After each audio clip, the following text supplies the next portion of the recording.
Yeah, Yeah. Oh, wow. nice. Well, that's a good that's a good start, I guess. Um, I wanted to let's see. I'm not I'm trying to get my Nice t-shirt. but now Pat, when I hit my arrow down, it's not.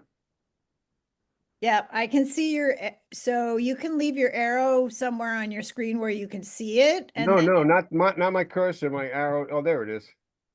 Okay. got it. Must not have been pressing hard enough. Um, yeah, my whole oops, back. My whole approach to photographing sculpture is to have control and repeatability or consistency.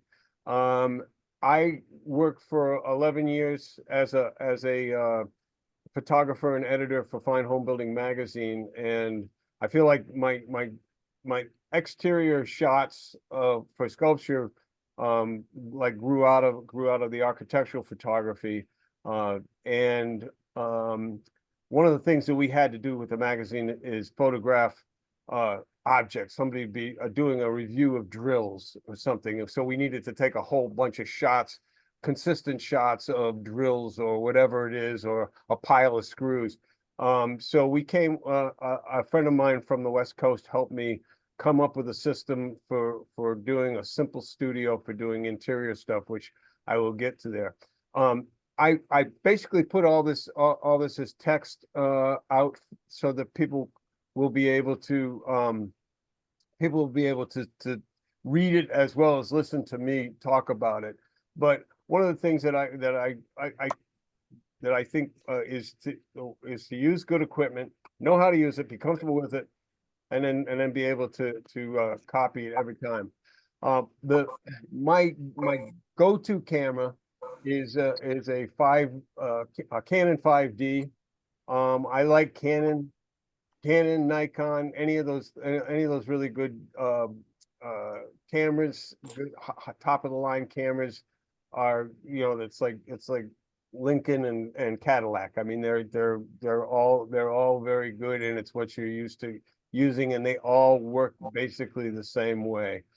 This particular camera I have I bought in 2009, I think, and as I said in my notes there, I've shot over 120,000 shots with it. And my guy told me it was just an adolescent camera, so they last a long time. My guess is that if you're a professional sculptor, you probably also do your own photography. You also own a camera. And it's nice and as convenient as as cell phones are for taking pictures. I find myself when I take pictures with my cell phone, I never take enough time because it's just too damn convenient. And I'll whip the thing up and take a quick picture, and then when I get home and look at the photos, or when I look at the playback, I'm not happy, and I just anyway. I think going with the camera is the way. Going with a real camera is the way to go. I also use my lens the lens that I use is a 24 to 105. It's the top of the line. It's a top of the line Canon lens. Lenses are a lot much cheaper than this. You can get if you don't own a DSLR or the equivalent in a mirrorless, you can get set up in this for pretty cheap. You can my camera guy said that he could put me into a decent camera with a decent lens for like less than $200 or $300. So anyway, the camera, this particular lens is called an IS lens, and it's image stabilization. So if you have shaky hands like I do, the image stabilization helps when doing handheld. One of the things I try, especially for doing the interior, for doing the inside shots, inside sculpture, I I stress working off of a tripod. A good tripod is essential, and I use a good using a good something with good strong legs. They have I've been forced to use lightweight, flimsy ones, and they are not worth the metal that they are made out of. They really are pretty horrible. So get a good one. Your camera is going to weigh a little bit, a lot more than a cell phone. So if you don't have a good, if you do not have a good, if you don't have a good tripod, you're gonna run into problems. My tripod has a lever lock. This plate here attaches to the bottom of the camera, and then it slides into a very positive lock on the top of the tripod, on the tripod head. The adjustments for mine, I'm very spoiled because there's just three knobs that control side to side, up and down, and also a rotating the rotating side the rotating side to side, plus the angle side to side and up and down. So it's pretty easy. I would actually, I've never used a tripod for my cell phone, but I have seen people do that. And I wonder, I can't, maybe Maddie later can talk about using a tripod or how to hold the camera. For those people, just quick, photo 101, photography 101. The exposures are controlled by three factors: shutter speed, aperture size, and ISO rating. The shutter speed is how long the camera lets light in. The aperture size is how big the hole is that lets the light in. The ISO rating is or what used to be the film speed, is how fast that is recorded in the camera.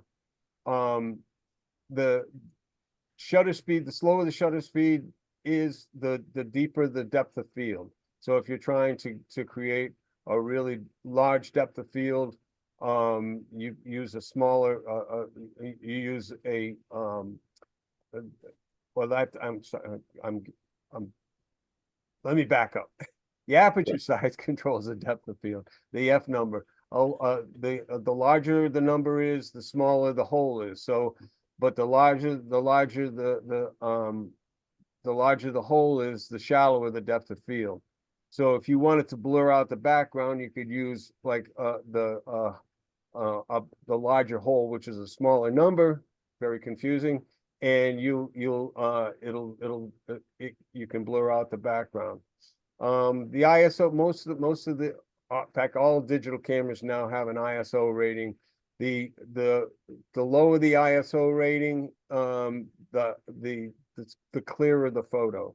So I try to go with no higher, when I'm hand holding, no higher than a 400. When I'm working off a tripod, I always use 100, which is the lowest ISO rating my camera will do. And then the shutter speed, if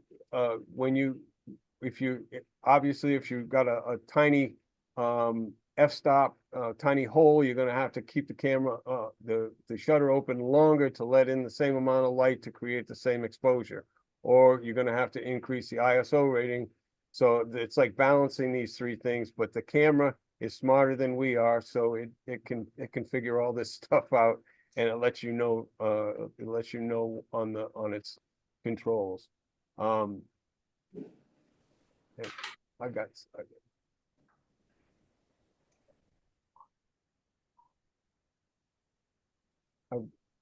I'm trying to get, oh, there we go. On the camera, there's a white balance setting. The white balance setting, when I'm shooting outdoors, I keep it on auto, because the camera will look at everything in the picture, and it'll say, okay, it will decide what white is. and that'll usually create pretty decent color. If you have a really color sensitive photo, like I mean Doug Rice's sculptures, for instance, he uses that beautiful red color on it. If if he doesn't, with certain conditions, certain cloud conditions, you might need, you might need to change that white balance setting just so that he gets the most perfect rendering of that red.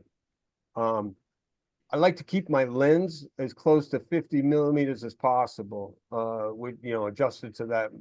My adjustment is, as I said, 24 to 105.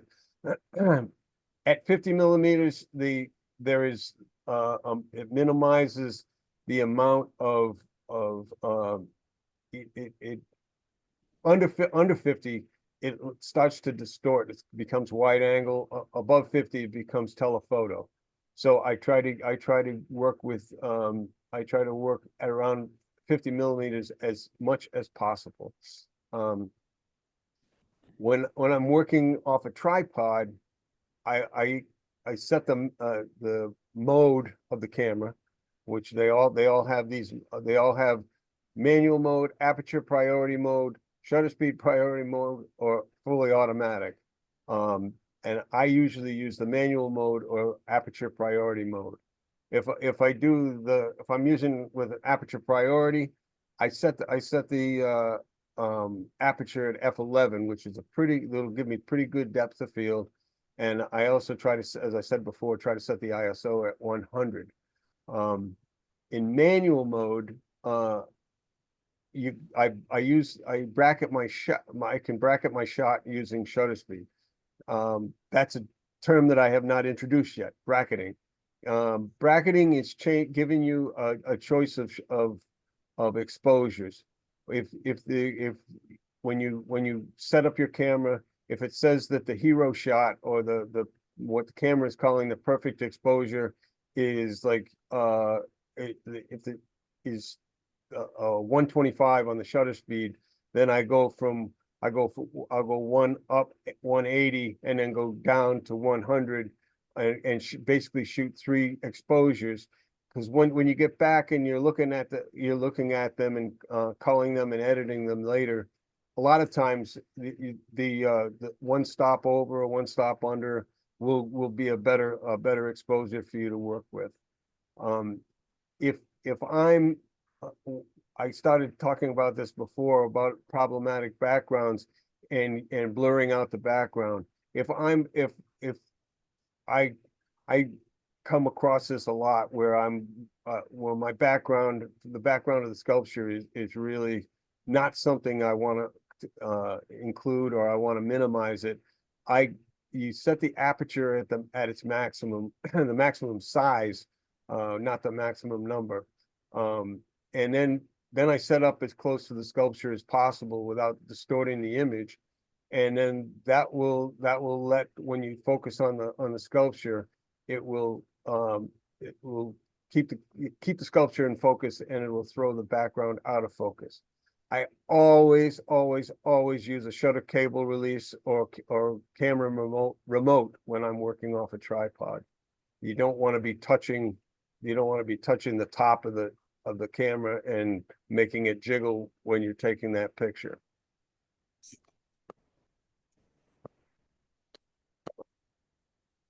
For some reason, there it is.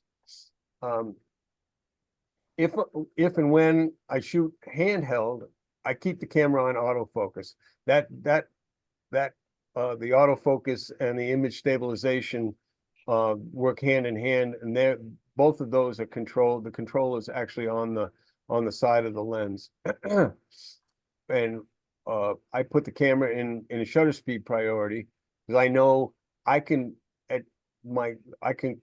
hold the camera steady easily at 1/30th of a second. So if I set it at 1/30th of a second, and I'm got it on autofocus, once I lock in on the camera, I know I can hold that camera for 1/30th of a second without jiggling and blurring the picture.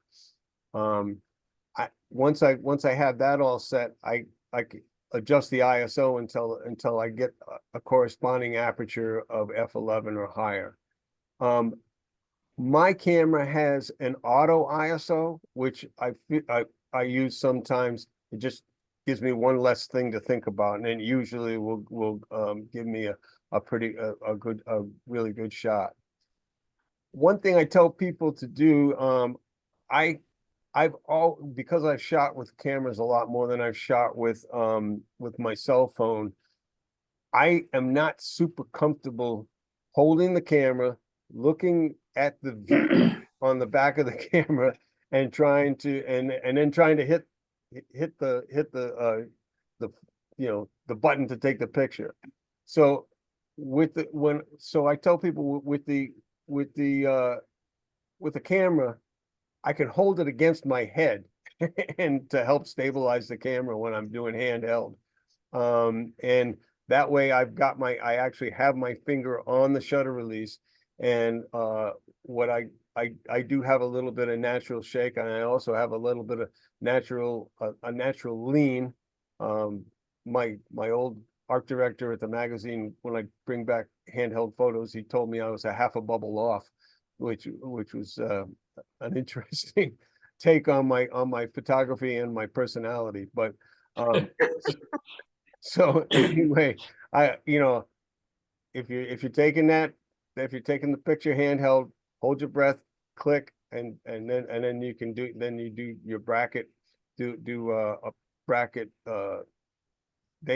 Most of these cameras have what they call an exposure compensation feature. It's at the bottom of the readout inside the camera. There'll be a bunch of little lines, and if you turn the shutter speed, the line will move over, and you can go either the middle one is a big bold line, and then I usually go a couple lines under and a couple lines over, which gives you like either a stop or a part of a stop under and over to get the bracket. I encourage you, if you're working with a camera, I encourage you to bracket. You can do a lot now with in post-production. My whole approach is to keep post-production to a minimum. I'm not comfortable doing, spending, if I'm spending more than a minute on a photo in post-production, I get frustrated and my ADD takes over, and I usually find something else to do at that point. So when you're shooting outside shots, first thing to do is compose a shot. We're the people most familiar with our own sculptures, so I think we have a good idea of what of the best angle of the sculpture.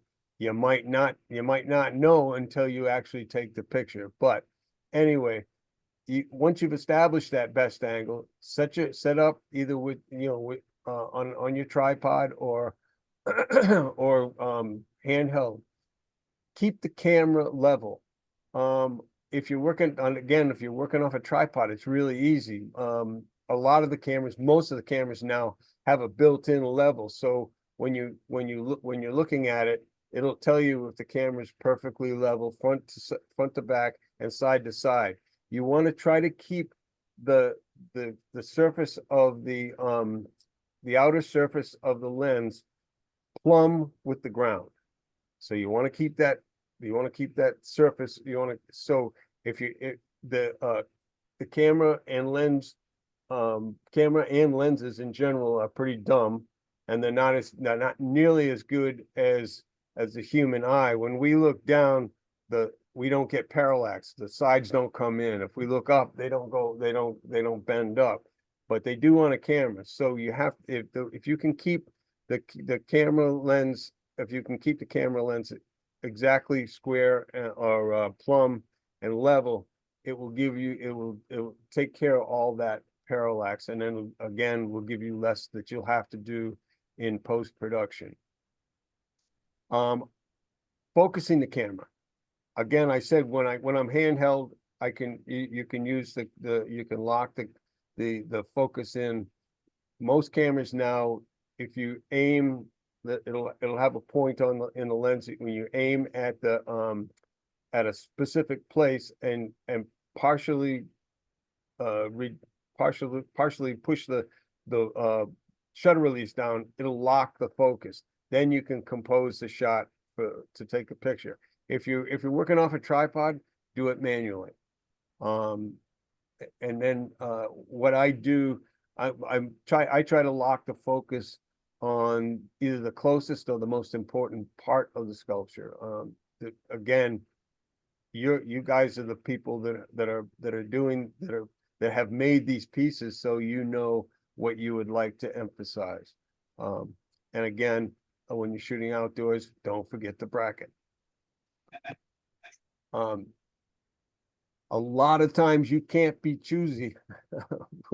At least I can't be. I don't have a big space where I can set up where I can set my pieces up, and my pieces can tend to get bigger than I thought they would be. This was a piece I did. I actually completed it a year ago, January, and I needed photos to send to the COSI exhibit. And this sculpture needed to be on a perfectly level spot. This was the only perfectly level spot within reasonable distance from my studio. So I set the piece up. Again, this background is pretty busy and pretty problematic. So I tried to set it up to get a shot that to get shots from different angles, but shots that would be the least intrusive on as far as the photo is concerned. And then it was accepted at the COSI exhibit, and by the way, the juror did not know who I was, did not know my pieces, but this was the spot that they gave me at the museum, and it worked out pretty good. This part here was not level, and it goes downhill a little bit, but everything else worked out pretty good. A lot of times when you install a sculpture, it might be the first and only chance you get to take a picture. This was a sculpture that I did at it was an installation at Katuitt Center for the Arts out here on the Cape.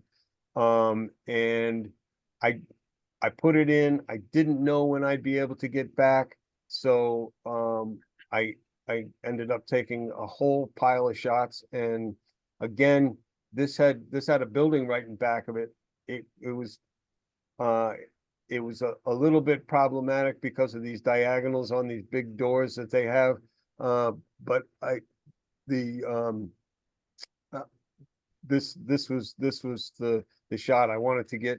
I wanted to get these two forms, and I wanted to get the base of this form inside one of these circles. So I sort of like moved around and figured out that this was my best shot. These I did these shots at of a sculpture at Flying Horse. Now, because I do a lot of this particular type of sculpture for me is white PVC. I was lucky because I was able to get the tree. The tree formed a really good background. Wasn't really able to do much with this over here, with the building and the tent and stuff like that, but it was fine. It did not bother me, and I've used these to submit the sculpture elsewhere. Here's some tricks. Sometimes I use, if you have trees, this was also taken at Flying Horse.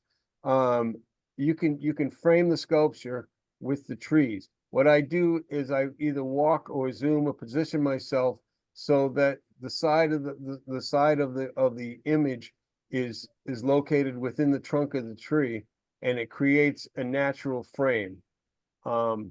this same sculpture, I was just playing around. I got down on the ground. I took this crazy wide angle view looking up at it, and it's dramatic, but it's not the best view. I would not.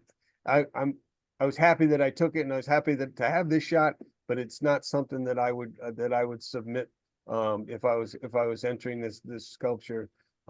This last one is the what I call the hero shot. Gives the best view of the sculpture. It's level. The background's a little problematic, but it's not busy enough to cause interference, in my humble opinion. So I try, when you're taking outdoor shots and when you're taking indoor shots, try to pick the shot that says the most about about the sculpture. This is another PVC pipe sculpture that I did. It's my what I call my bubbles series, and when you look straight on at it, the sculpture kind of disappears. It really doesn't tell you much. But when I've come through, when I change the angle and look at it from the side at a slight angle, I'm still being able to see through these. I'm still being able to see through the parts so you can see that it's that it's got a through vision part of it, aspect to it, but at the same time you can still see the shape of the piece. So try to choose, when you're choosing a view for your sculpture, try to choose the view that says the most about the piece. And again, you're the sculptor. You've seen these pieces more than anybody else, so you should have a good idea of what that best view is. Okay, shooting indoors. When I at the beginning of the thing, I said, I told you that a buddy of mine gave me tips for shooting like what he calls product shots. I approach shooting indoor sculpture the same way. They're basically product shots. The two key components are diffused light and a smooth background.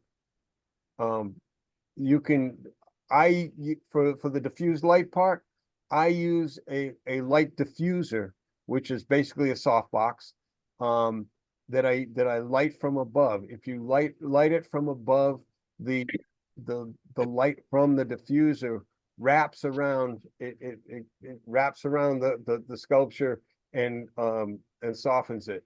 Light is a funny thing coming from a single source. The farther away it is, the more crisp the shadows are.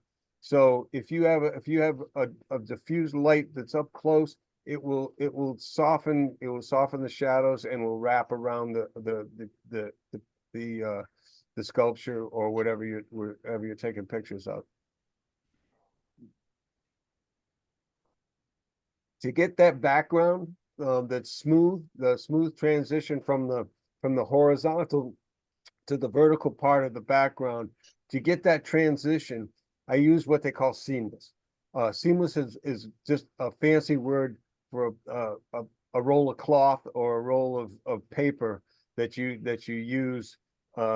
You hang it down, and then you let it extend onto the platform. You can buy it. I think you can get rolls of paper from Staples. The one that I use is I think 54 inches wide. You can get them 8 feet wide. If you go into big professional studios, they actually have their seamless is actually a curved transition between the floor and a wall, and it's that's where they shoot cars and whatever. They can shoot anything, any size object you want. For the platform, I I just used a piece of 3/4 inch plywood on on some 2x4s or uh, or sawhorses. And then the final thing that I use is bounce cards, which is just foam core that you get at Staples, and you set that on the sides. And you set that up on the sides of the of your booth around of the sculpture. And I'll show you all that coming up. The first you can see this is pretty quick and dirty. This is just a piece of CDX plywood that I have. I think it's about 4 feet square, and I'm just setting it on my old sawhorses. This was I took the shot and the next few shots in my old studio. I moved a couple years ago for the soft box. The soft box is just a big a big box basically made out of fabric. And the top of it is this guy right here is a ring that whatever light source you use will go into. The bottom of the soft box, which is against the floor right now, is translucent material. I'm hooking up. I have a set of strobes that I use that I've had for like 25 years, and they still work fine. I also later on I'll get into it. A buddy of mine with a studio 2 doors down from me has LED hot lights that I use that I tried out within my system, and they work really well. Here's the seamless. You can see this is the roll. I have a piece of electrical conduit and a couple of cheapo tripods that came with my light kit. And so the electrical conduit, this silver pipe is I put that through the roll of paper and then roll it out onto the platform. These little hand clamps are your best friends when you're setting this stuff up. I have about a dozen of them, and I use them, just to clamp things. I also clamp the roll up here. Once I have it rolled out to the proper amount, I clamp it up here to the actual pipe so that it doesn't unroll on me, which has happened. And it's not a pretty sight. So the soft box I have fits onto I have a wall mounted bracket, just because I'm anal. But you can get the light heads all have a similar attachment, so you could suspend it from the ceiling. You could probably suspend it on chain or rope or whatever, or have a bracket going across. These brackets are really, they're adjustable, and they save me a lot of headaches. But here is the unit set up. Now you'll notice that there's light happening down here. This light is what they call, if you have strobes, this is called modeling light. This light has nothing to do with the exposure of the photo. It's just for compositions, for setting up the piece and figuring out where the light will be bouncing and such like that. Now I'm in my new studio.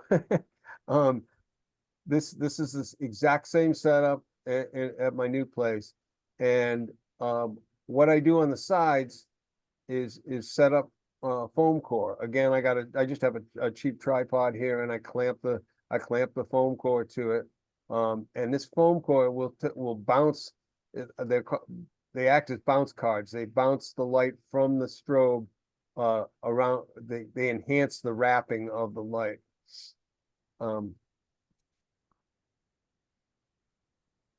So when I'm setting up the camera, I get the camera set up. You can see it here. I've set it up to a point where I can use a decent length. I can use a decent zoom. I'm not too close, so I'm not distorting the image. I try to set it up again as level as I can. My tripod actually has a level on it that helps me set it up. This is the setup on the side of the lens. I set it to manual focus. I turn off the stabilizer so so that the image is completely still. I use the live view for focusing, and what I do is I zoom it in as far as I can. They all these cameras have the same. If you put the live view up, you zoom in to as far as you can, and then I use a loop on top of that and adjust the focus. This little screw eye here is way in here, so I'm really getting a good crisp focus on this piece. And it's perfectly in focus. I don't trust the camera to give me the focus. Plus the fact that if your camera is trying to focus at the same time you hit the shutter release, it interferes sometimes with the strobe going off in sync. Here's my little window, my little control window on the camera. I set the shutter speed. I set it 125 for this with the strobe. My strobe, that's what the strobe syncs at. It's called the sync speed. It's synchronizes at 125th of a second. That's most strobes that they only last. It's a blink. So that's pretty fast. I've got this set at 18 because I want to maximize the depth of field on the piece. I bracket between 22, 18, and 16 when I bracket. I set my ISO at 100, and I set my white balance. This little guy here says it says it's set for the strobe rather than automatic. I have found there are differences in the color rendering between the white balance, the auto white balance, and the strobe. This way, it's all automatically reading the color temperature of the strobe. If color is crucial, I've been doing a lot of painting shots for other colleagues in my studio building, and been doing a lot of painting shots. The color is absolutely crucial. So I put this. I do my first exposure with this color card. When I get into post-production, all I do have to do is go down to this, I go to white balance or color balance, and then I click on this guy, and now I've balanced the photo to an actual white, and it takes and I note the settings when I'm in when I'm in post-production. I note the settings, and then I just duplicate that. I duplicate that white balance setting for all my shots, and it works slick. And then this is the final shot of this sculpture. Again, I bracketed at f16, f18, and f22, and I actually chose I did not choose the hero shot. Here you can see that transition. If I had just had a piece if I had not used seamless, there would have been a line back here, which would have been very, very distracting. So the seamless just will give you that transition.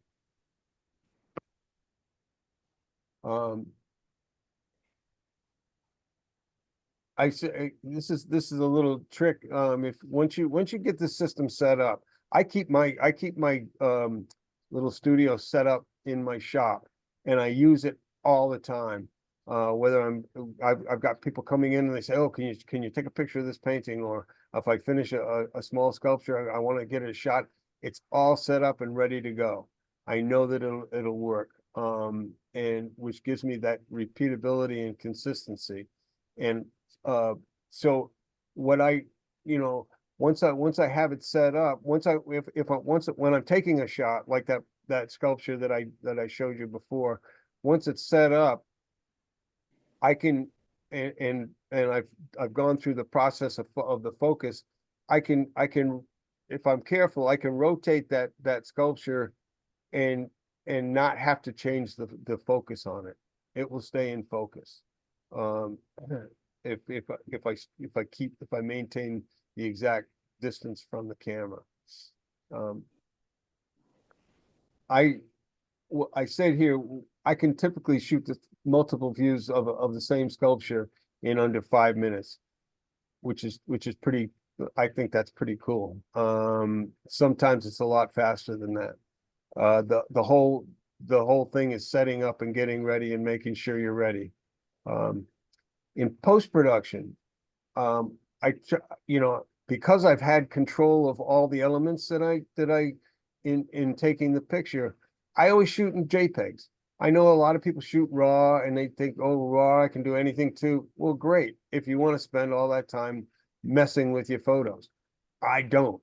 Again, ADD, I have trouble keeping my brain engaged with all that stuff. And I don't care to do more to the photos other than making the best shot of the sculpture that I can.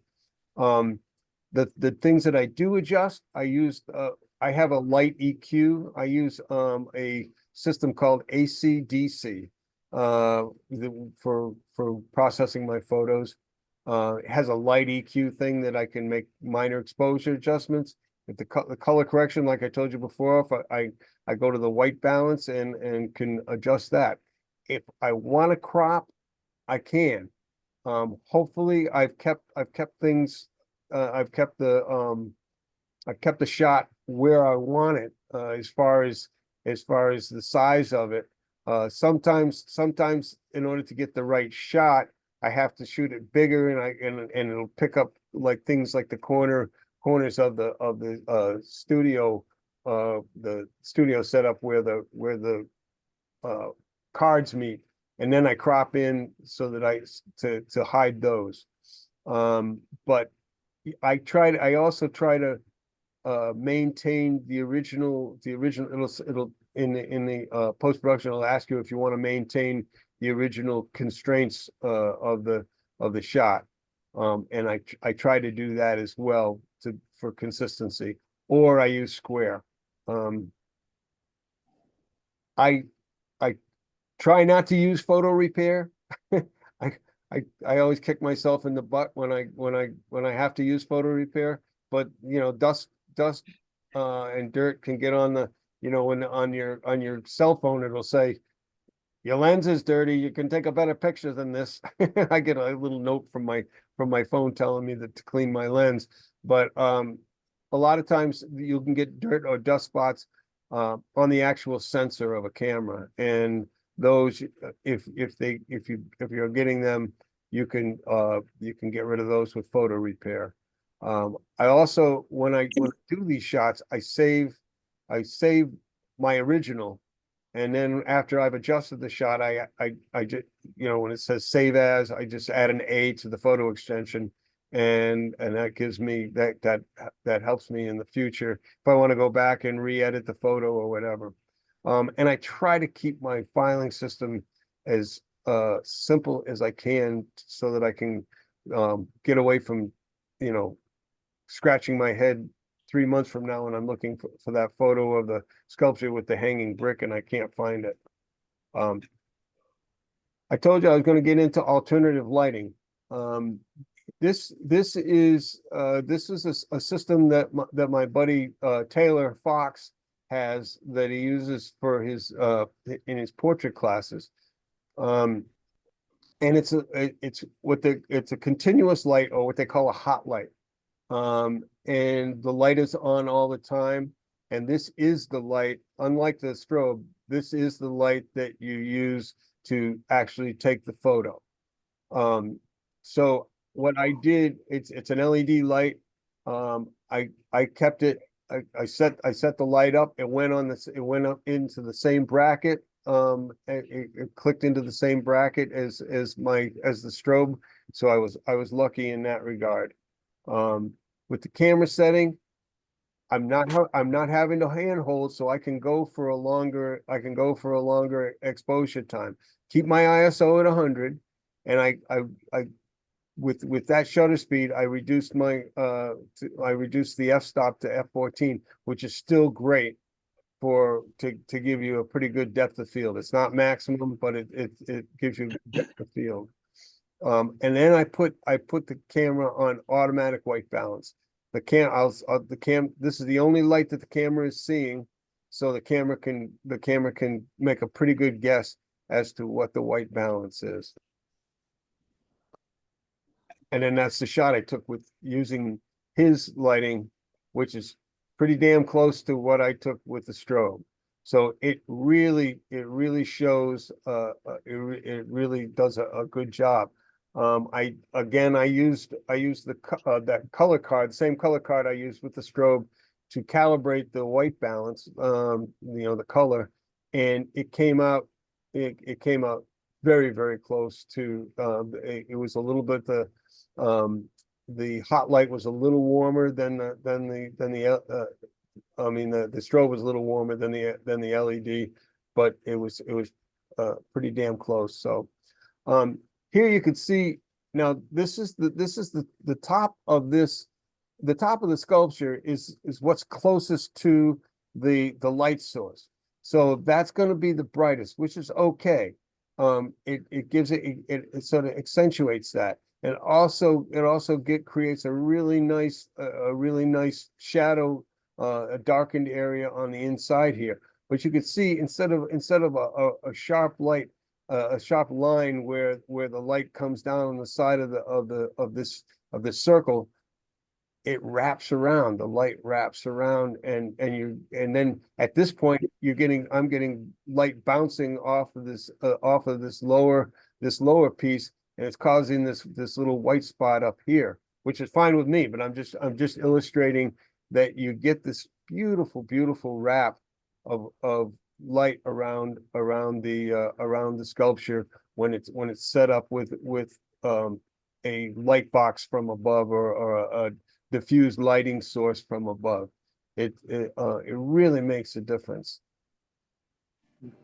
So to review, I prefer digital cameras because I think that the optics, the lenses, the glass in those lenses is just, phenomenal, and gives you really good pictures. I look at photography as an art, and most artists I know own a camera. They own a decent camera.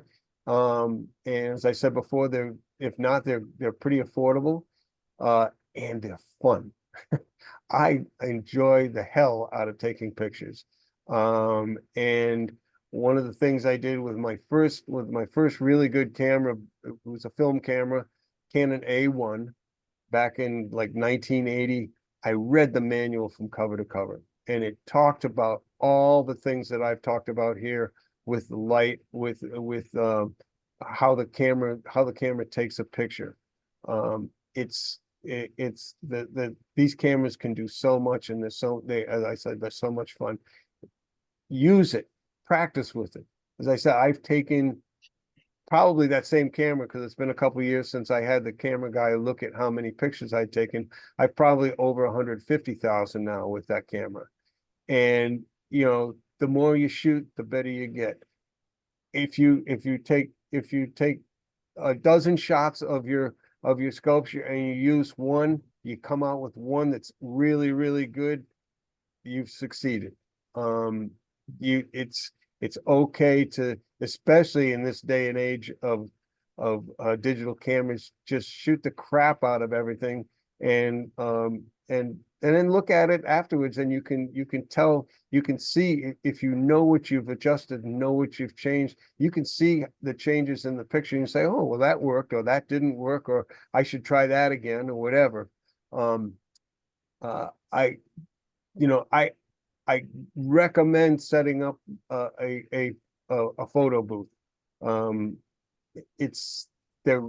Once they're set up, you'll go, how did I ever get along without this in the past? Unless you have a really beautiful situation where you have a nice room where you can get the diffused light, or like skylights or something like that that'll give you beautiful diffused light. You'll thank yourself for setting up a small photo booth. Again, I use a softbox for the as a light source. The actual thing that produces the light, it can be a strobe, it can be an LED. I've never tried incandescent. I wouldn't really want to try incandescent, or just a bulb, because it's, you know, they're not dependable, and the color is horrible. I try to minimize my photo processing by taking good pictures and giving myself options in you know, for upfront. And finally, the less time I spend processing the photos, the more time I can spend making art and doing all the other things that I do. Questions? Great, great, great, great. Thank you. Wonderful. So I have a couple of questions. Sure. I know the your lighting is it always from above, or do you ever supplement it with a side light or anything else if you want to accentuate certain shadows? No, I don't. It's always from above. I know people that also light from the side. If you do light from the side, use a second softbox and to make it diffuse. If Okay. you use a what I would call a raw light from the side, it's going to change the whole dynamic, how the light interacts with the piece. What I do a lot is, if there are areas that have where the shadows are too deep, and I want to open them up, I move in with a smaller bounce card and get that closer to the piece, but still out of frame, out of camera frame, and you can move that around, and really you can change the light dynamics. If there's areas that are too reflective, and where you're getting too much light from the side, use a black card.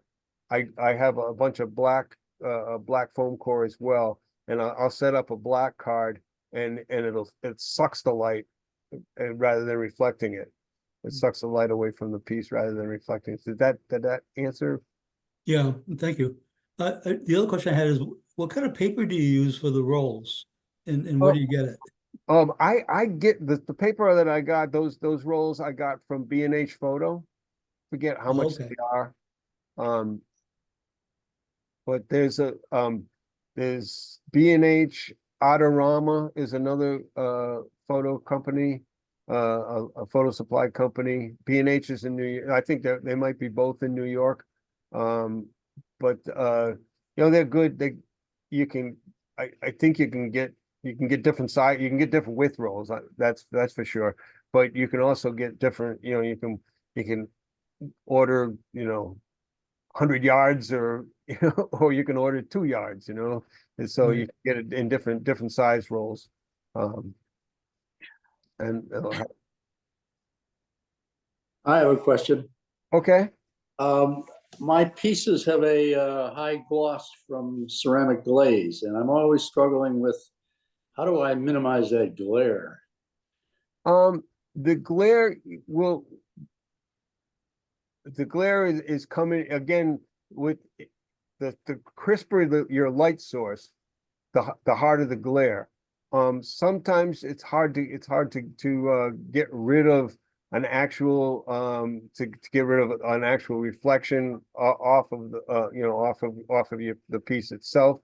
So sometimes I've actually taped foam cord to the bottom of the softbox to block just a specific area that is hitting the shiny spot and reflecting. And you can cut down that way, or you can also double or triple the amount of diffusing like by using cloth or some other translucent material to just cut the amount of light that's going to that specific spot. I've been using a frame of double tissue paper. Ooh, And- good. That's a good choice. And but it still hasn't solved totally the problem. I like that idea about perhaps blocking certain areas, sort of like dodging if you're Yes. with black Yeah. and white printing in the darkroom. Yeah, exactly. Thanks. Yeah.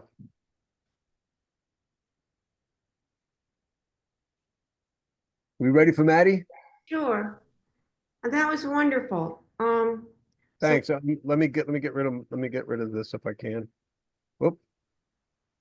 Stop share. There we go. So we sharing me? How do we share me? You go down to the bottom of the screen where it says screen, Okay. share screen, and Green, okay. then it should give you your choices, and just click on one and say, go for it. All right, I'm gonna just try to make this thing smaller. I think, Click on the green screen. Click For on the share. green square. I'm clicking on share. Yep. And then you should get choices from your home screen. Okay. There you Okay, go. There you go. all righty. Now your PowerPoint. Okay, and Mr. PowerPoint is somewhere. What? Put it on your desktop. No, it could be. How do I get rid of this? Mr. Microsoft wants me to sign in. Just up on the left on the Oh, home. I Yep, see. there you go. Okay. I'm gonna get rid of that. I don't want to get rid of the Zoom. No, So just can you minimize Chrome? Okay, minimize. All right, here's my desktop. What Zoom workspace? Here's what the heck? There's Zoom. What do I do to get to? So minimize, okay, Yeah, minimize that. okay. All right. Now you should be able to pull up your PowerPoint. Where Okay. is I it? have to get rid of this thing. It's kind of hiding everything and it doesn't want to move. Well, I'll go over here. Whoop, we don't want to play music. No, we want this guy. Okay. If you run, no, I don't want music. Can you just open it up and I talk? That would be so. Yeah, that'll work. That'll work. Do you have, I just don't know how to get there and things are blocking me. so can you find PowerPoint as your application? There it Yep, is. there we go. Okay, here we go. Now, Can't open it. This presentation is deleted or not accepted. Okay, it's in another spot. All right, it's the thing that I want is hidden under this big white iceberg and it won't move. That's part of it. So if you could open it, I can talk. okay, yep. Stop share. Okay, thank you. I'm sorry. No problem. Mr. Zoom doesn't like me. Okey doke. Let's start at the top. There we go. Okey doke. I think that Roe has the Cadillac approach and I'm running with an electric bike without a battery, okay? I basically am pedaling my way through this and I'm not afraid of post-production. My criteria for my photography, I was a photographer, I still have my B22 Omega. I did a lot of black and white printing and, portraits and all sorts of things. I care deeply about focus. I care about composition.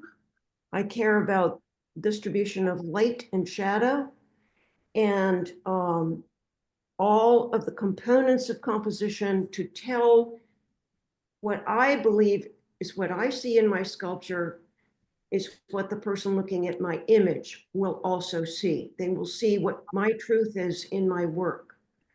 And how I get it is how I'm telling you now is with my iPhone and a little bit of post-production. So I have both large outside works and smaller inside pedestal works, and I have to prepare photos for all of those for submissions. I use some free software, which is called Photoscape. And I've been on juries, so I've seen a lot of sculpture photographs that people have taken hoping to get into exhibits both indoors and outdoors. And that's why I agreed to work with Ro on this particular discussion, because I think people can certainly learn a ton from what Ro just talked about to get to that ideal picture. And maybe I can help you if you can't afford a giant set of equipment or don't have a room, etc. So I've got work out there. All right, next slide is, so you can go to the next one, right? Okie doke. This is an example of my Photoscape editor. It gives me a chance to edit my images for color and cropping. You see the little, all the toolkit on the left corner there. You can fix the color, you can fix the light, you can crop it, you can resize it, which is very helpful. Because a lot of times I will make a PowerPoint slide with two or three images when you're only allowed to propose with one image of a sculptor. And when you export from PowerPoint, you get a tiny little JPEG, like 500 kg. And so you want to grow that back up to the 2 MB that they would allow, or the 5 MB that they would allow. So this toolkit, which is free, allows me to do whatever I want. So the next slide. How do I take these pictures? Oh, this is back to Photoscape. Again, if I want to clean up a background, it has a cutout tool with little toolkit is down at the bottom. That little white square is my buddy.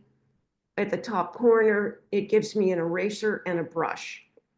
This is what dear ADD Ro would never want to do. It's because my sculptures include a lot of cutouts, the work is excruciating. But this particular photograph is the only one I had of St. Francis. It was in the metal yard where I cut him out and where they sandblasted and painted him for me. So when I prepared the photo, I had to use my Photoshop tool, this Photoscape, to clean up the background so it was a pure black and white picture. So this is the hell that he avoids. Okay, no, but that's what I have the tool to do it.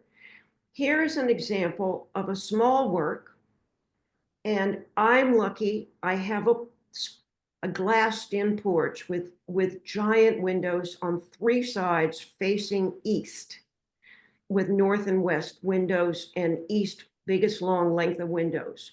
The minute the sun is over the roof of that porch, where I have a 9x6 table and a roll of paper up at the top of the wall coming down over the table, or just foam core, I can shoot with daylight, and I prefer semi-cloudy days or morning light after the sun. I can shoot in that room my small works, and then I use my Photoscape to just clean up the background completely with that tool.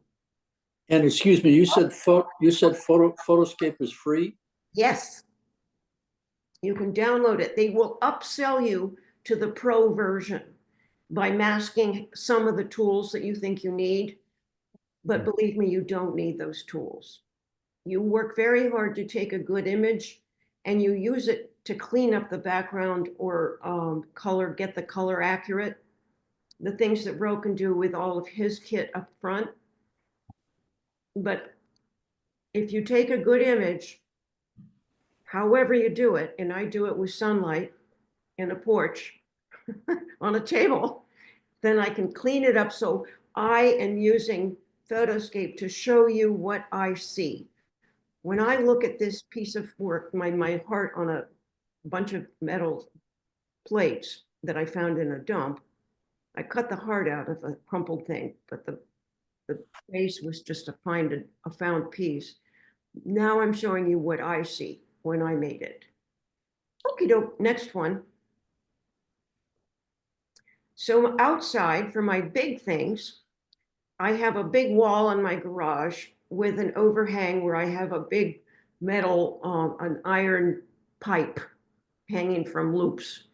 And I have a curtain, a bed sheet, and that I made a big hem, and I just string it on the pipe.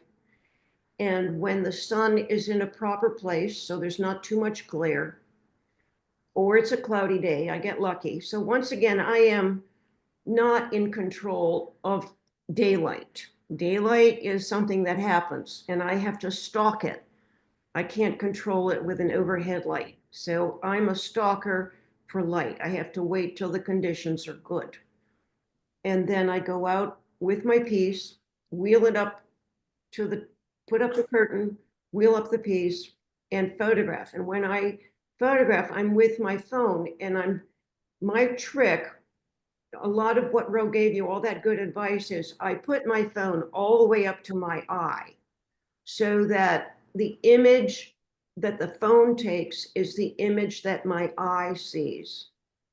And I have my arms, if I'm sitting on a bunch of orange crates piled up to be just the right height, my arms are on my knees or on sawhorses to hold as still as possible to keep me, or my yoga breath, I'm holding still and get the focus as clear as the phone allows.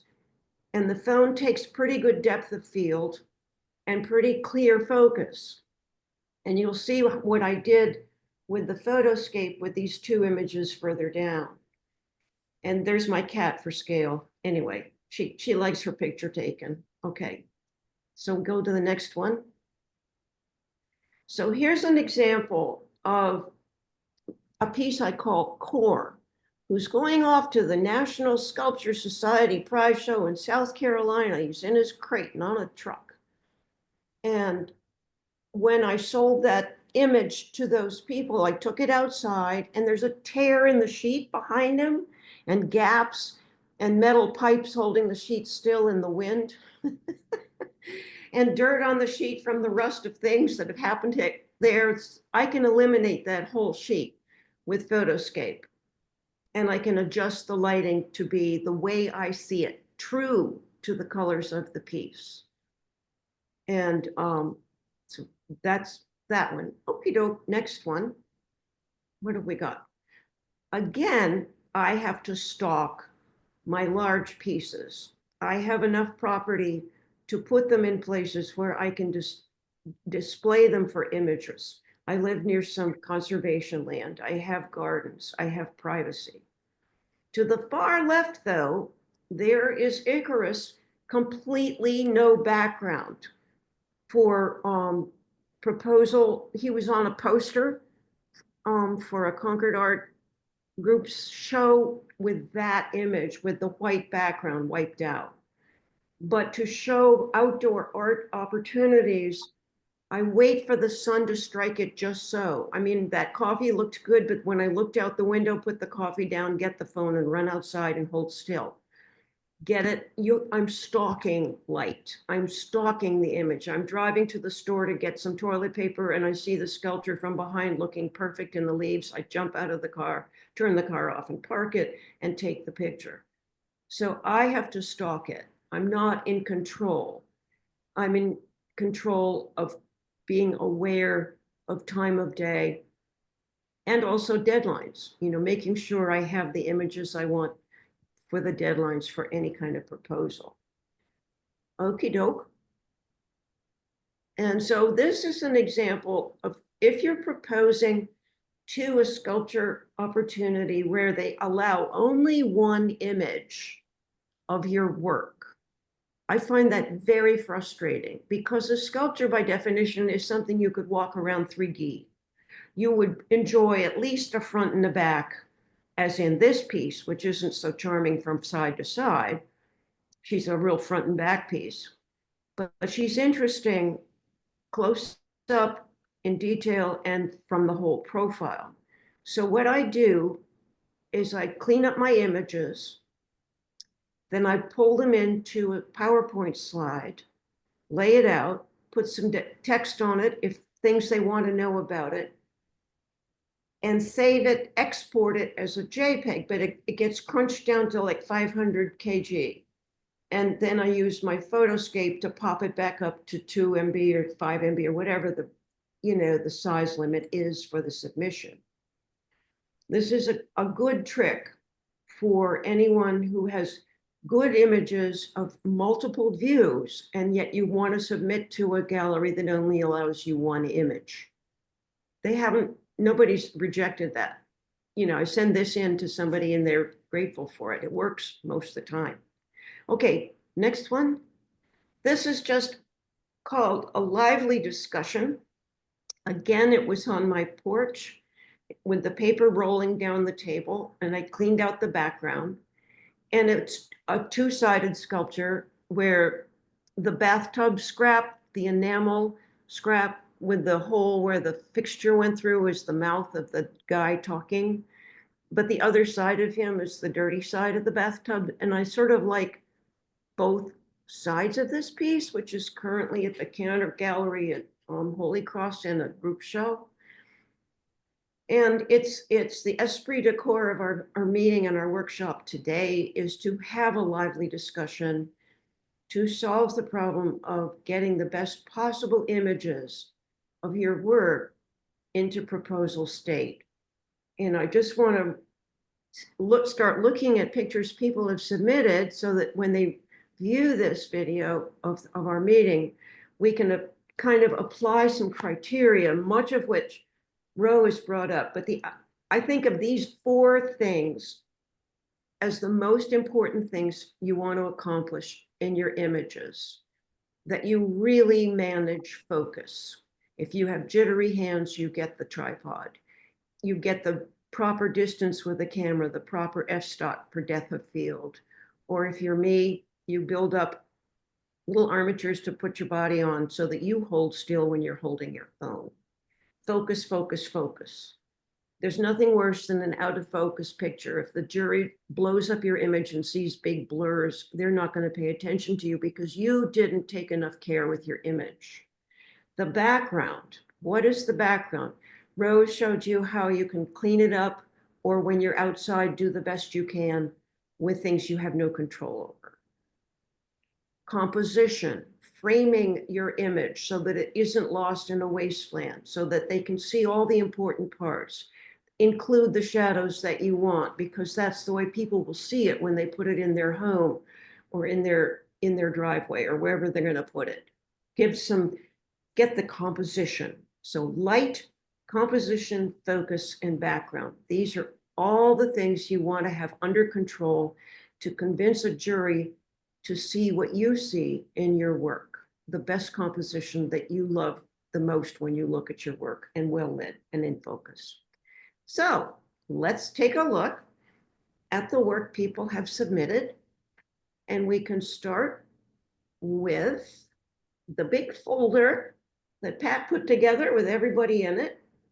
Yep, let me just get it together. And we can start with people on the call.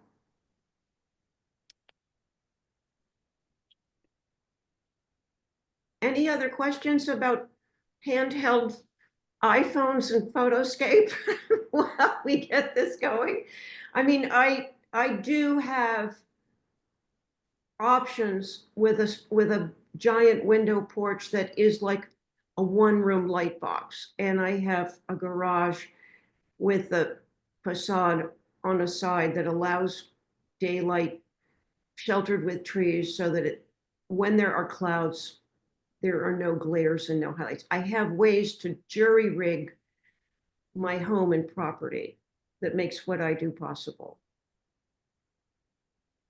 Maddie, have you tried any other methods of combining the photos? I love that when you have more than two images combined into one to submit. Do you always do it through PowerPoint, or are there ways of doing it? I think anybody can do it any way that works for them. Okay. I'm so old school that I just use the kitchen tools I grew up with, you know? It works for me.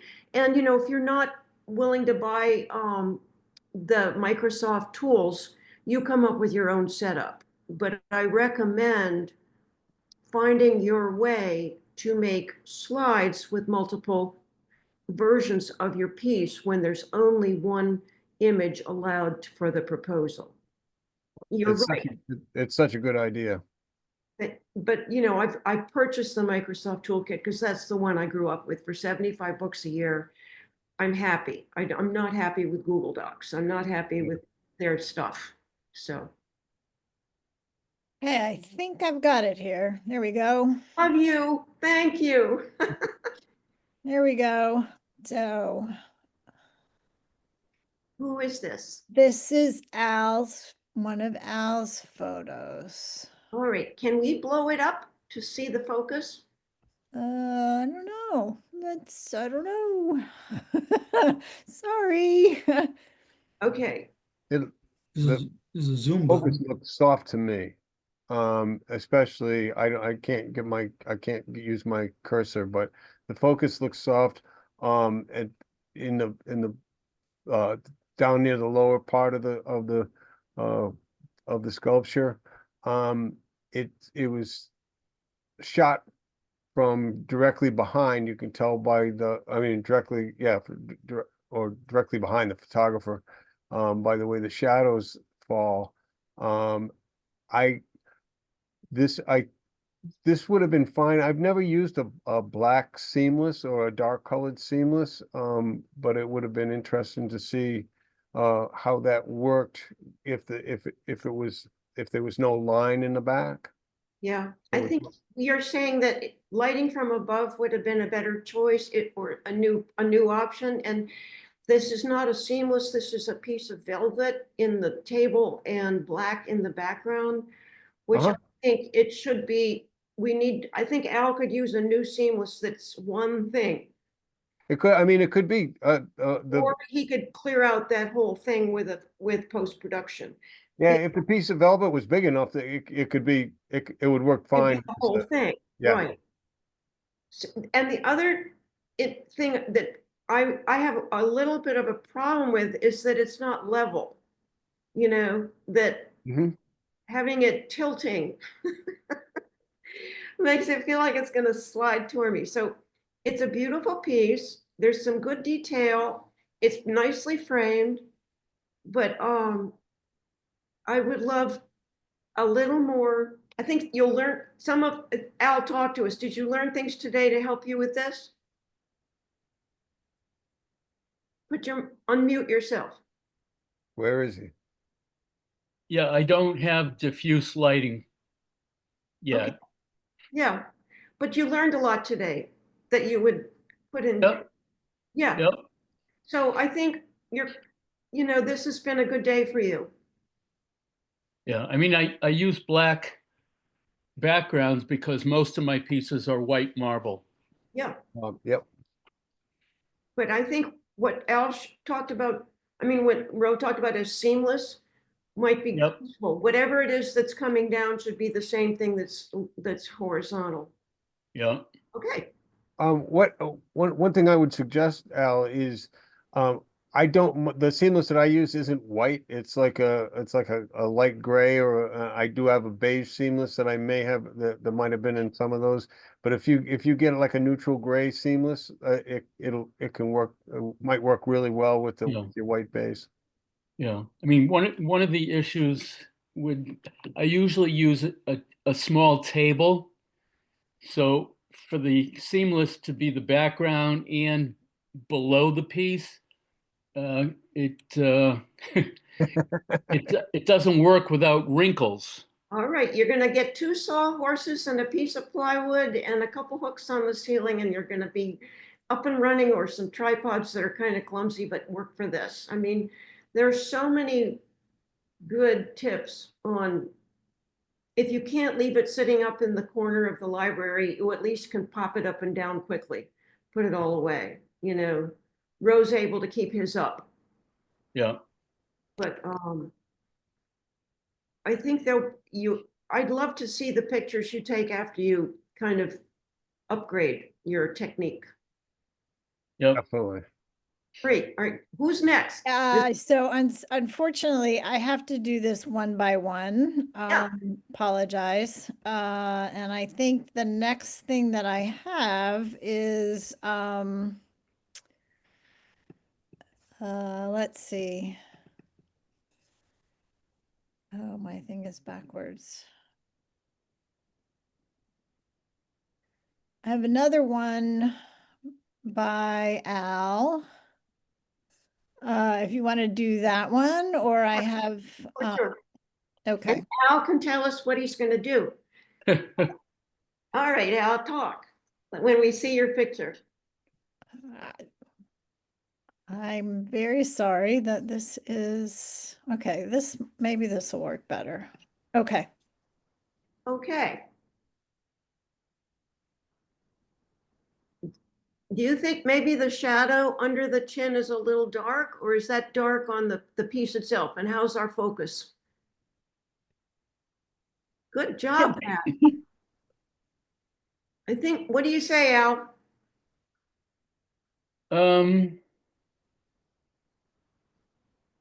I don't know. I mean, it's the lighting that makes the bottom half of the background a little darker than the top half. Yeah, I don't mind that. No, I don't either. It's fine. I think focus is the one thing that comes to mind for me on this one.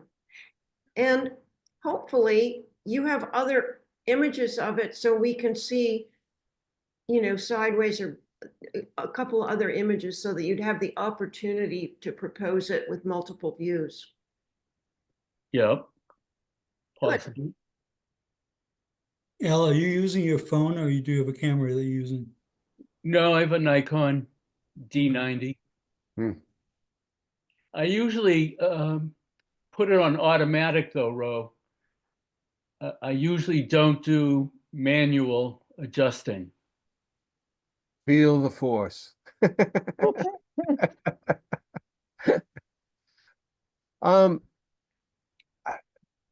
I just, again, for control, Yeah. to control everything, that's what maybe I'm a control freak. That's my, are you shooting off a tripod?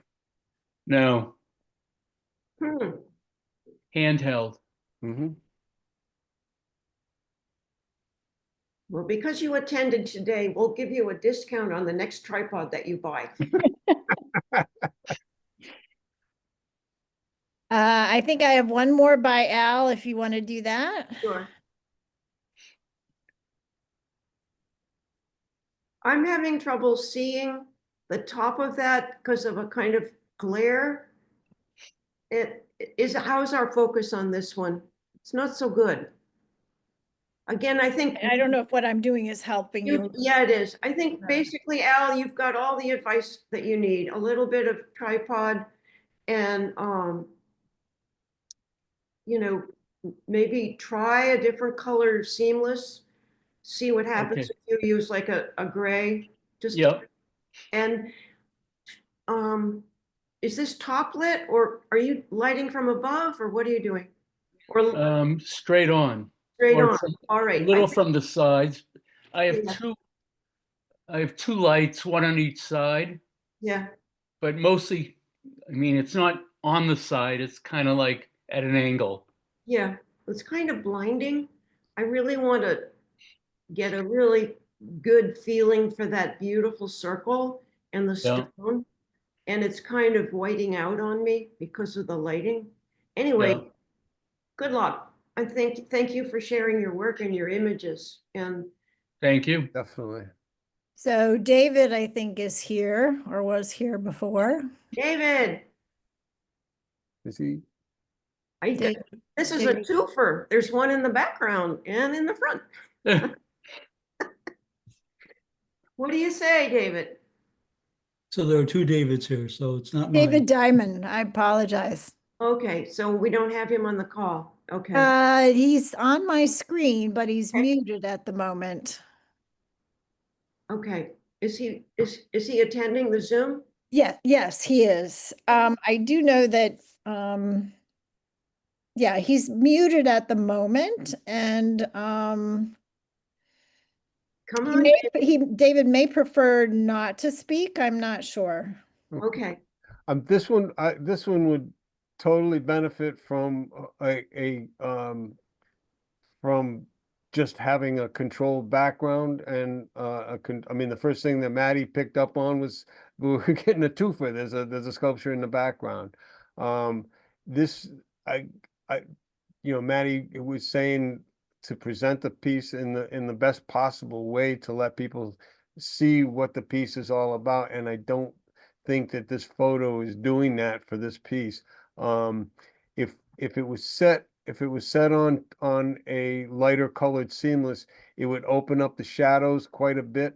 And if it was lit from above, it would open up the shadow. Especially down in that closed in, looks like a little cave at the bottom of the piece. And it would, I think the lighting would be more beneficial to the piece itself. Yeah, it's really, really beautiful piece. I love the little black stripes. I Yeah. want it in perfect focus. If we had nothing in the background, the composition would be beautiful against a seamless. So you're close, okay, David? And today's workshop, you'll be well rewarded when you go to work on your photographs with all the good tips from today, because your work is beautiful. There's another one. There's another one by David. Yeah. Now, again, if it was a seamless, we wouldn't have the wall color and the table color. We would have one color. And it's been cropped a little too close to the bottom for me. I would like to see a little more space at the very base of it. It's cropped right at the edge of the bottom of the sculpture, and I'd like to see a little more. Yes. And also, it's not in very good focus. This one is lit from the side. You Yeah. can tell by where the shadow is falling. Yeah. Again, the line rather between the edge of the whatever the horizontal and vertical surfaces are,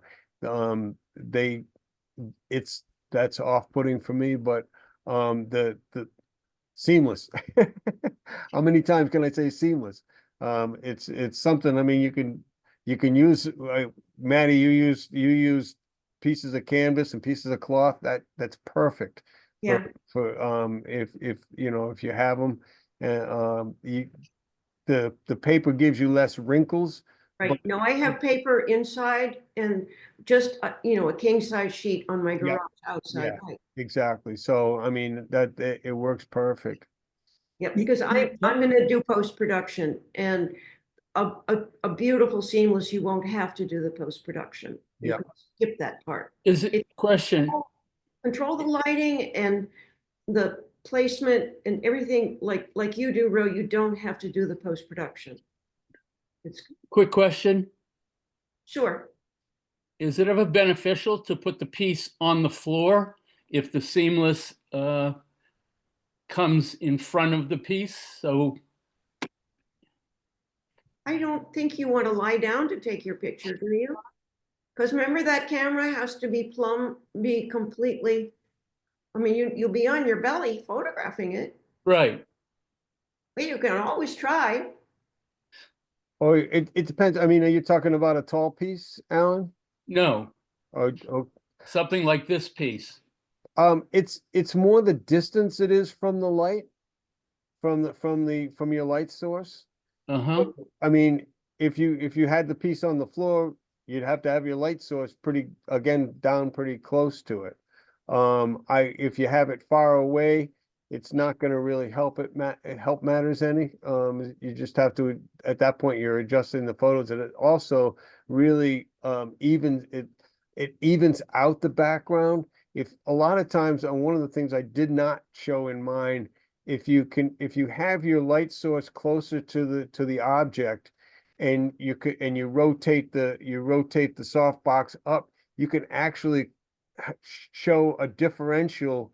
The bottom, the horizontal part will be a lot brighter, and it'll get dimmer and the light will get dimmer as it goes up, but the sculpture gets brighter as it goes up. And it's hard to explain, but I could probably do a drawing faster than I can explain it. But it can really give you a dramatic, not super dramatic, but just a more dramatic presentation for the piece. Next. Okay, cool. Oh, another Yep. pretty one. David, yes, David is here. My apologies. Here we go. Right. I'm the other David. Right, David LeCount. I think these look pretty good. And you Yeah. seem to love the black and they're not crooked.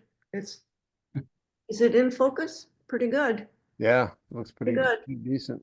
So this is, this is just, I don't know what I'm doing. This is really just an iPhone taken outside and then Photoshopped out the background. Okay. That's simple as that. Yep. Wow. No Photoshop on the sculpture itself. Uh-huh. It's pretty successful. Oh, great. And are you stalking the light like I have to do? I have to go outside and wait for it to be just right. You know, I'm probably not as scientific about it as you are. oh, I just say, oh, it's perfect. I gotta stop folding laundry, take my pictures. David, how big was that last piece? That is about, I think about 23 inches tall, something like that. Couple feet. Yeah. Beautiful. Yeah. I mean, I did the one thing about when you crop everything out of it, crop and with either a black background or a white background, for me, it's sometimes hard to determine scale. Yeah, But this, boy, that's a pretty nice shot. I also feel like sometimes it tends to flatten it out. And I think I like all your tips about lighting from above and stuff. So Yeah. I want to And try that. that is a very, very good point, that the photograph of sculpture often wants to compress it into a 2D picture of Right. something, and getting the modeling and the form and the dimensionality of it by shadow and lighting is critical. Yes. Yep. And you think that would be achieved by lighting from above? It would help it, yeah. Yeah. That shadow looks like it's lit from above. And the Again, highlights. it was taken outside. Yeah. Yeah. All right. Are you using tripod or handheld? Handheld. Okay. I think I have one more. Yeah, this is a newer one that I'm struggling with photographing. I like that it's on an angle though. You Oh, know, really? Yeah, I had a straight on shot and it really tends to flatten it. So no, that's beautiful. And it gives you a dimensionality to the side of it. Yep. Now, how did you get the blue? Through a Photoshop? yeah, Okay. actually my very creative daughter helped me out with that. Was this shot outside as well? It was shot outside. Yeah, you can see the bright spot there because that's where Yeah. it was an umbrella on the table that above it, and the light would kind of snuck under it and hit it there. So I knew that was going to be an issue. So I'm just starting to try to figure out what to do with this one. I've only taken a couple of shots of it. I wonder, because I haven't shot, this is like an interior piece shot outside, Right. which I've had to do a couple of times. I wonder how it would be if it was not, if it was not a sunny day, if it was or slightly overcast, and just Yeah. to soften the light a little bit. Although I part of me loves that bright section right above the hole, on the side. it's pretty cool. Yep, I just learn to stand still or get 2 old crutches from the thrift shop and stick them under your elbows or get a tripod. Because I think that all that beautiful carving, show the juror how much you love it by making it crisp and clean and clear and not kind of blurry. Yeah, it looks a little fuzzy now I'm seeing it here. Yeah, Did you, You know, did you, one of the things with this one, since the marble is very uniform, pretty uniform in color, it's I'm just trying to figure out how to, and it doesn't have great depth, but it has some depth to it, and I'm trying to figure out how to accentuate those lines and the differences. Hmm. Um, what's the other side look like?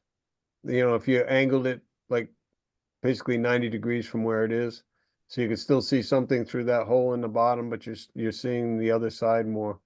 Is there, and is there more detail to that side? yeah, there's a little different detailing, yeah. Yeah. But I only submitted these two. Did you shoot it both ways, both sides? I have shot at both sides, but I didn't submit the other side. Okay, I was just curious. I'm gonna play around with this. This is the one that I think I'm struggling with, try to figure out how. I'm gonna try to do your light box idea. I think it's Okay. probably gonna be a better choice for this. well, maybe Yeah. you can get Those- invited over to Rose House for tea and try it out and see. Bring it on over. Where are you located, Dave? I'm in Natick. Where are you? I'm on Cape Cod. Okay. But a soft, you can get soft boxes. I was on B&H just poking around, seeing what they go for. You can get them for under $50. I mean, like Okay. they're really not that, you can get. Not including the light, I assume. Yeah, I mean, you don't need to break the bank. And you have 2 options, the strobe that goes off when you photograph or the LED that is what you see is what you get. Yeah, and I tell you, because the strobe, there's a lot of dynamics with the sync speed and all that crap. You'd probably be better off with the hot light, with the LEDs. Okay. Yeah. Especially if you're using a phone. So what do you think of my daughter tried to model the background a little bit with It's Photoshop. nice. It's nice. Yeah. Gives it a little texture, I guess. Oh, no, it's beautiful. Yeah. Don't lose her. Yeah. No, I don't intend to. She's great. You will. Tell her we'll hire She'll take it. her. All right, are we gonna be talking about people who aren't here? Do you want to do that or? I do. And I would like the people who showed up to give the advice to the people that aren't here. I'm just clicking through to see, okay, Harvey Greenberg are you still here? I am. Okay, Oh, so goody. yeah, these are his submissions. Okay, Harvey, having listened so diligently to the entire scope of how to make it today, what do you think you see here that you could do differently? Well, clearly I'm okay with seamless, but clearly I need to do something about lighting. I think so too. It's beautiful and I can't see what I want to look at. Yeah. Good. I'm happy with the composition, but I'm Absolutely. not happy with the lighting at all. And I need to, And you're the one with the glaze issue where you need to mask a little bit. yeah, that sometimes constrains me about where to put the lights. This was photographed with lights coming in from both sides. Yeah. through a diffuser, but clearly maybe too close or not far enough. I don't know. Yeah. No, I really want to see this piece.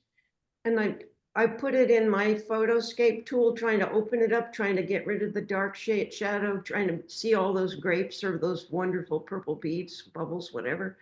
And I couldn't do it with there was no post-production solution. It was really back to lighting it. So Yeah. Okay. Harvey, if this is shot from above, again, the light will be coming down, wrapping around a lot of it, but a lot of it will be bouncing off the horizontal part of whatever the sculpture's resting on, and it will help open up like the undersides of that leaf. Oh, Yeah. No, when I saw the way you were lighting from above, I immediately thought, oh, I gotta get one of those. yep, Yeah, good. thanks for that. Do you have another one? This is beautiful. Yeah. Oh, I love this. Now this one, I edited your picture. You In did. Yep, this is my edit of your piece. And Pat, do you want to show him the one he submitted? There it is. Is it different? Yes. Yeah. Okay. Yep. Yep. Contrast, brightness. Yeah. I Did you just, show the edited one again? just for the heck of it, I wanted to just, Oh, yeah, wow. I, I just, it wasn't that hard to do because there's like 1, 2, 3, the whole surround, and then there's the 3 little holes. But I just love that dimensionality, and I left the shadow under the stone. Yep. Oh, wow, that's a real improvement. Thank you. Now, so I see what you did with the background with your photoscape, but the color of the object, you adjusted that as well. I did. I think I might have used that little toolkit at the top left-hand corner, has something called vibrance and another thing called clarity. Yeah, okay. And I mean, I have no idea what the original really looks like. So I could make a terrible mistake and make it into something that it isn't. Well, actually, you brought it closer to reality. Oh, wonderful. Well, Love when I that will happens. give you this image. All right. I will send it to you. Thank you. Yes, You're thank you. welcome. Thank you. Wonderful. Now that's that photoscape. Now, this is Mr. Messing. Is he here? Yeah. Yes, I believe so. Michael, hello. His phone is still here, but he's on mute. Okay. Talk. Ro, talk. Okay, this one, it was obviously not shot with seamless. If I'm gonna shoot in this particular type of thing, I would have moved the back, or excuse me, I would have moved the table over, or moved the sculpture over on the table, to the point where you're not getting that corner that I think in the shot where it's more of a straight shot from the black to the gray. Seamless would have helped. I think shot from above would have helped.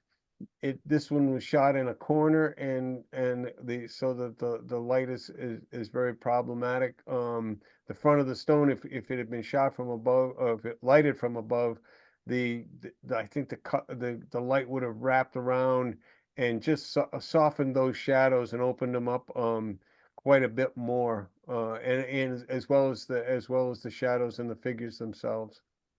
Yep.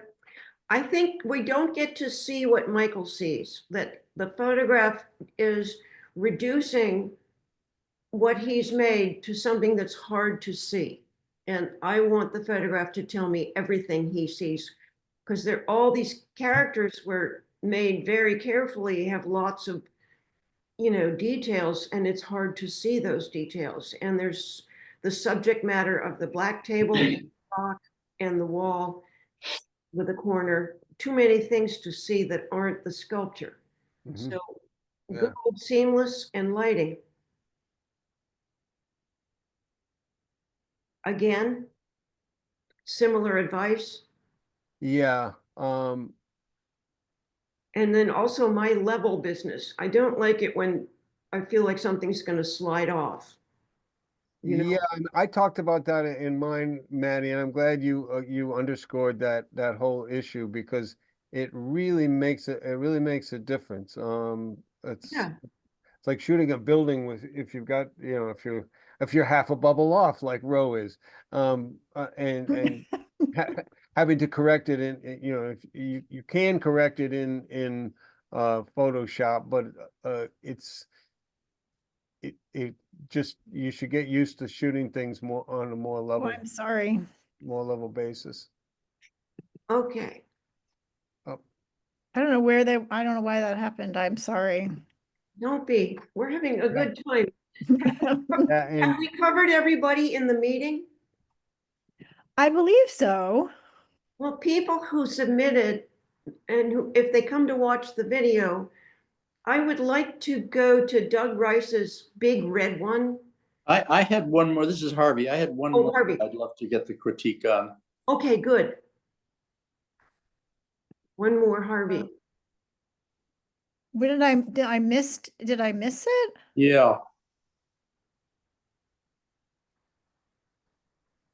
Well, maybe it went into Never Never Digital Land. Yeah. That's entirely possible, but Okay, never mind. Harvey, it's on the cloud. oh, scary, scary. Let me look one more. I just have 3. I'm so sorry. Yeah, my version of the cutout and 2. I think Okay, never that's all we got. Okay. This, all right, group. You want Doug's red one? Well, all of Doug's, because I think we can all apply what we learned today by talking to the video, and maybe Doug will watch the video. So somebody start the conversation. What would you tell Doug about this?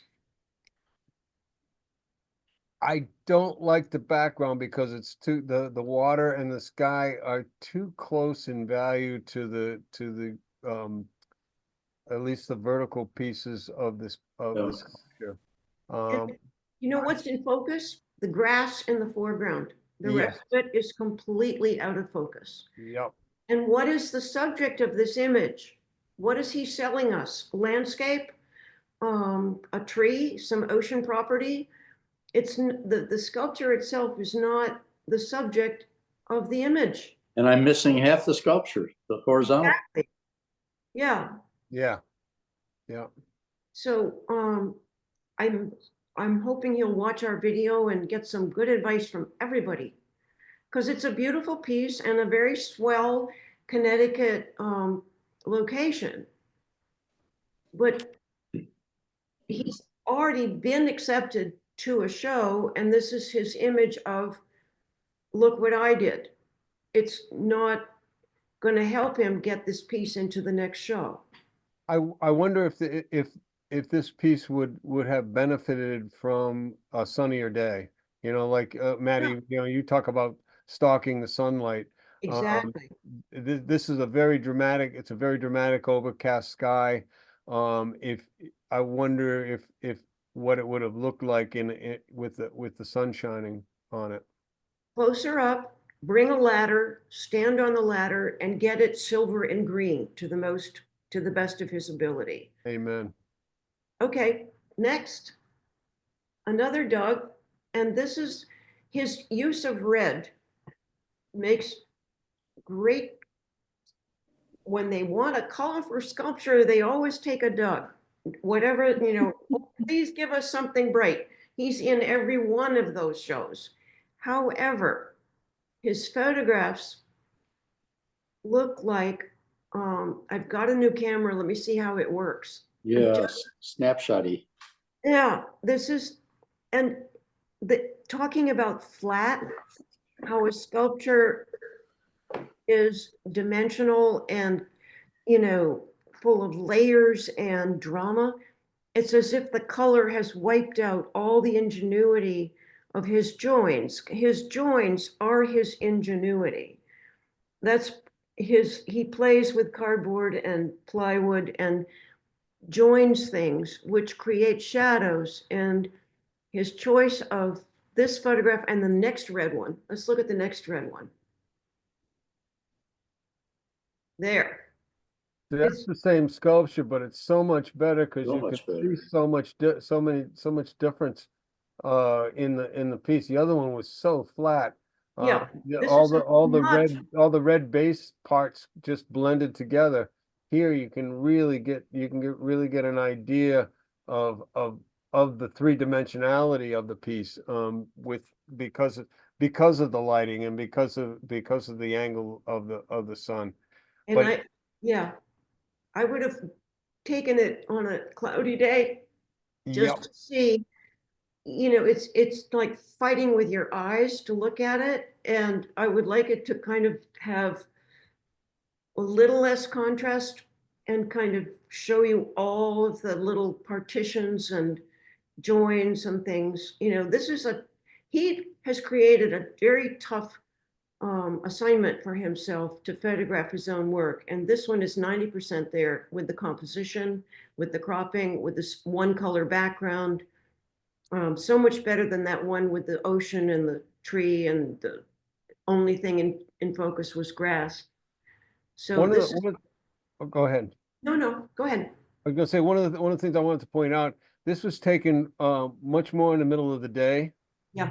The sun angle is quite high. Yep.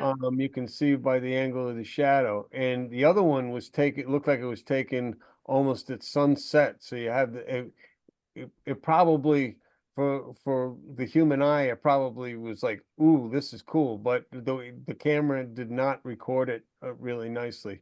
Right.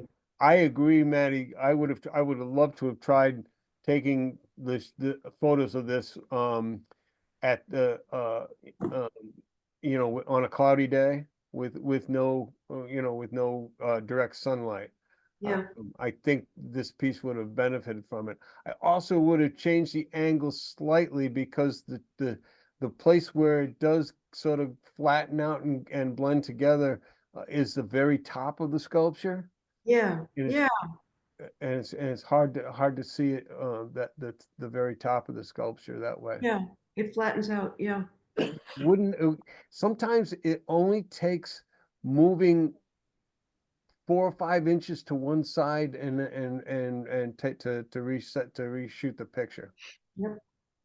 Good. Well, there you go. And here's another dog with similar issues to the first one. We've got 2 solar panels and a dumpster or a barbecue. It's hard to tell. I think it might be fun to walk around it a little and get pure green. Once again, a ladder. Just try to see sculpture and pure green and be more thoughtful in the composition. This one, I don't know if you recall my slide of my bubbles piece, where I had 2 images, one looking straight through it and one Yes. looking at an angle. I think Yes. this one suffers from that same Yes. problem. And if you again went slightly to one side, of course, it would probably see more of one of the solar panels, but it would say much more about the piece itself. You'd see it. You'd be The able to see it. alternation between red and yellow is lost. But Doug, you're gonna watch this video, and I'm glad you live an hour and a half away from me, whatever. Okay, who else is here? Let's see. I think that's everything. I Oh, think that's all of them, unless you want to talk about Derek's pieces. That's Well, the I think they show people how it's done. Sure, I'd like to He's see a that. professional photographer. He is absolutely scrupulous about everything. So And those are his 2 photos. yeah, and he's a control freak in the making of his sculpture and in the photographing of it. He even makes all his own pedestals in a color that he prefers them to sit on, which is a mossy green. So I think it's kind of fun to end on someone well, Ro, you could talk too. Yeah, I Share mean, some advice. this this is a pretty cool, this is a really well photographed piece. I feel like the photograph, the background, whether he used seamless, he used some sort of seamless, because I don't see any lines between I'm sure it's a seamless. yeah. And the it looks like the light source wasn't directly from above. The top of the head Yep. is dark, but you get that really nice little reflection, which gives you the shape of the head. And the one of the things that I learned when I was photographing from the with the magazine is a rule called backlight front fill. Meaning have the light if you're shooting like if you're shooting outside, if you're taking a picture of a person outside, it's a much better shot if you have that person standing 3/4 of the way to the sun rather than facing the sun. Mm, You get much more drama, and that's what happens with this piece. You've got the light coming from the side. It looks like he's got light coming from two sides, but one of the lights is brighter than the other. It's pretty. I would love to see what this would look like if shot with lighted from above. Sometimes with the tall pieces like this, it's really difficult to get the light as even as Derek got it. yeah. And then the other one is, he's so funny. He likes to, you know what this is? It's hand burned sperm on his turned wood piece. It's one of a series of 15 called sex pots. I didn't need to know that. So we end our whole workshop with a little bit of smutty, but he loves classical beauty, prehistoric object homage, and then a little bit of Dutch humor, all kind of thrown together. And his photography is, very, very controlled. So I hope everybody had a good time. Thank you Yeah, very much. This was Thank very you. good. Thanks for your patience.